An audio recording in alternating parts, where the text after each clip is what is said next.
સમાચારમાં આગળ વાત કરીએ તો ખેડા સાંસદ દેવુસિંહ ચૌહાણે બાળ લગ્નના મુદ્દે જાહેરમાં કાર્યક્રમમાં મોટું નિવેદન આપ્યું છે। ટીવી મુક્ત અભિયાન કાર્યક્રમ દરમિયાન તેમણે મહેમદાવાદ તાલુકામાં બાળ લગ્નને લઈને ચોંકાવનારી માહિતી રજૂ કરી હતી। સાંસદે જણાવ્યું કે સમાજની કેટલીક પરંપરાગત માન્યતાઓને કારણે દીકરા દીકરીના વહેલા લગ્ન કરવામાં આવે છે, જેના કારણે નાની ઉંમરે માતૃત્વ જેવી ગંભીર સ્થિતિ ઊભી થાય છે। પ્રાંત અધિકારી દ્વારા પીએચસી અને સીએચસીના સર્વેમાં સામે આવેલી માહિતી મુજબ મહેમદાવાદ તાલુકામાં 17 વર્ષની ઉંમરે 18 બાળકીઓએ ગર્ભધારણ કર્યો હતો, જ્યારે 18 વર્ષથી ઓછી ઉંમર 48 બાળકીઓ માતા બની હતી। સાંસદે કહ્યું કે આ સ્થિતિ બાળ લગ્ન તરફ ઇશારો કરે છે અને સમાજ સુરક્ષા વિભાગ તેમજ જનપ્રતિનિધિ તરીકે સૌએ આત્મમંથન કરવાની જરૂર છે। તેમણે બાળ લગ્ન રોકવા માટે લોકજાગૃતિ વધારવાની અપીલ કરી હતી।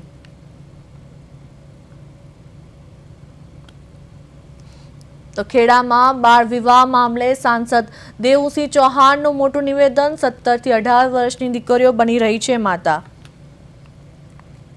આંકડાકીય માહિતી સાથે સાંસદે બાળ લગ્નનો સ્વીકાર કર્યો। કેટલીક માન્યતાઓના કારણે વહેલા લગ્ન કરાવી દેવાય છે। મહેમદાવાદમાં બાળ લગ્નના કારણે બાળપણમાં દીકરીઓ માતા બની। તો આ સાથે અમારી સાથે ફોન લાઈન પર ઝરણાબેન પાઠક જોડાયા છે। ઝરણાબેન, પ્રદેશ 24 ગુજરાતીમાં આપનું સ્વાગત છે। નમસ્તે। ઝરણાબેન, ખેડામાં એક વિવાદ છે કે આજે પણ બાળ લગ્ન થઈ રહ્યા છે, તો ક્યાંક ને ક્યાંક એવું લાગી રહ્યું છે કે સમાજ નિષ્ફળ ગયું છે। ચોક્કસપણે આ તો ખેડાનો કિસ્સો બહાર આવ્યો।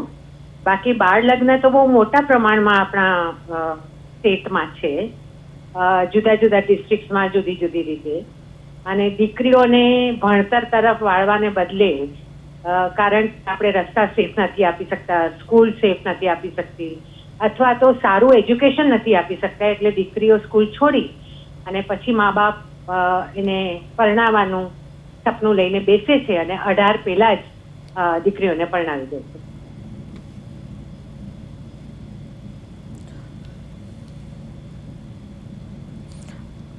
પણ ઝરણાબેન, 21મી સદીમાં પણ હજુ બાળ લગ્ન થઈ રહ્યા છે અને સાંસદ જનપ્રતિનિધિ ખુદ સ્વીકારી રહ્યા છે, તો એ મામલે આપ શું કહેશો?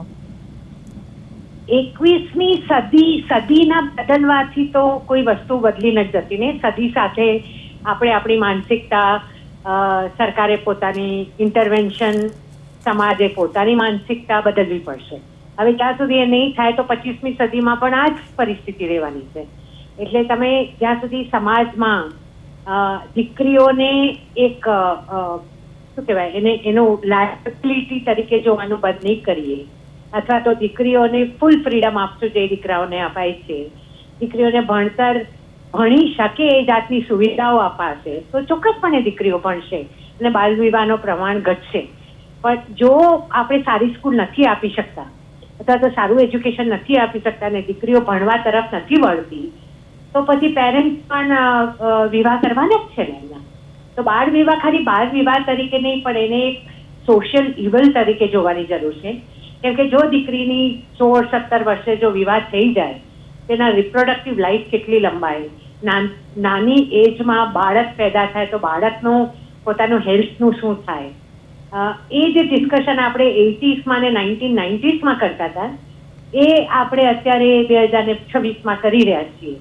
એટલે મારા ખ્યાલથી આપણે ફરીથી એકવાર રિવિઝિટ કરવાની જરૂર છે કે કયા કારણોસર બાળ વિવાહ લોકો કરે છે। ઝરણાબેન, આ બાળ લગ્ન અટકાવવા માટે સમાજ અને પરિવાર તરફથી શું ભૂમિકા ભજવવી જોઈએ? સમાજને તો ચોક્કસપણે દીકરીઓને ભણાવવી પડે, બાળ વિવાહ ન કરે એવા પગલાં લેવા પડે। આપણા દેશમાં, આપણા સ્ટેટમાં સાટા પ્રથાની પ્રમાણ બહુ છે, તો સાટા પ્રથા વિરોધી નિયમો બનાવવા જોઈએ, પણ તદ્દન એનું ઊંધું ચાલે છે ને। અત્યારે જે કાસ્ટના ધોરણે જ્ઞાતિઓ છે બધી જાતની, એ જ્ઞાતિઓ પણ પ્રેશર નાખે છે કે ભાઈ અમુક ઉંમરે દીકરીને પરણાવી દેવી જોઈએ, અમુકથી વધારે છૂટછાટ ન હોવી જોઈએ। તો એ બધાથી બહાર આવીને માટેથી જ્ઞાતિઓએ પોતે પોતાના જ્ઞાતિમાં દીકરીઓને ભણાવવા તરફ કેમ નથી રૂખ કરતા? બાળ થતો હોય તો નાતી ભાઈઓ શું કરે છે, નાતીના વડાઓ બધા શું કરે છે, કેમ બાલ વિવાહ થવા આપે છે, એક સવાલ. અને બીજો સવાલ સરકારને કે આટલા બધું આપણું તંત્ર હોવા છતાં બાલ વિવાહ થતો હોય અને ઘણી બધી જગ્યાએ તો માસમાં એટલે સમૂહમાં બાલ વિવાહ થતો હોય, તો એવું કેમ રોકી નથી શકાતું? આપણું તંત્ર એ વખતે કેમ નિષ્ફળ જાય છે? એ સવાલ આપણે ચોક્કસપણે પૂછવાનો છે. તો ઝરણાબેન, મારો એક છેલ્લો સવાલ તમને રહેશે કે આ નાની ઉંમરે જે લગ્ન થાય છે બાળકીઓના, તો માતૃત્વ પછી બાળકીઓના આરોગ્ય પર કેવી અસર પડી શકે છે? બાળ વિવાહ પછીના આરોગ્યના પહેલા હું જરાક એક વર્ષે ટચ કરીશ કે બાળ વિવાહ પહેલા જ્યારે દીકરી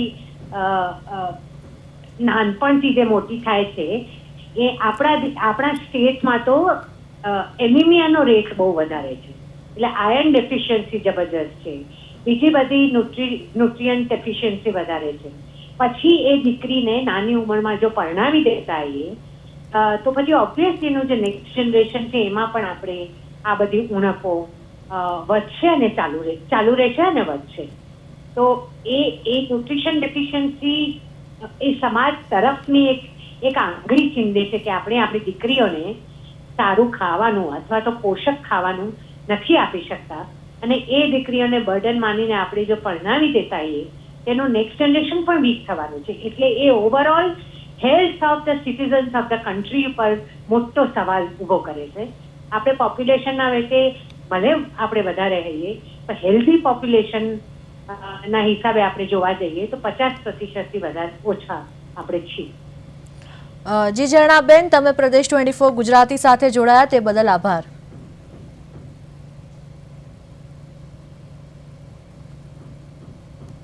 પહેલા એ તાલુકામાં માતા બનેલી દીકરીઓ કેટલી આવી?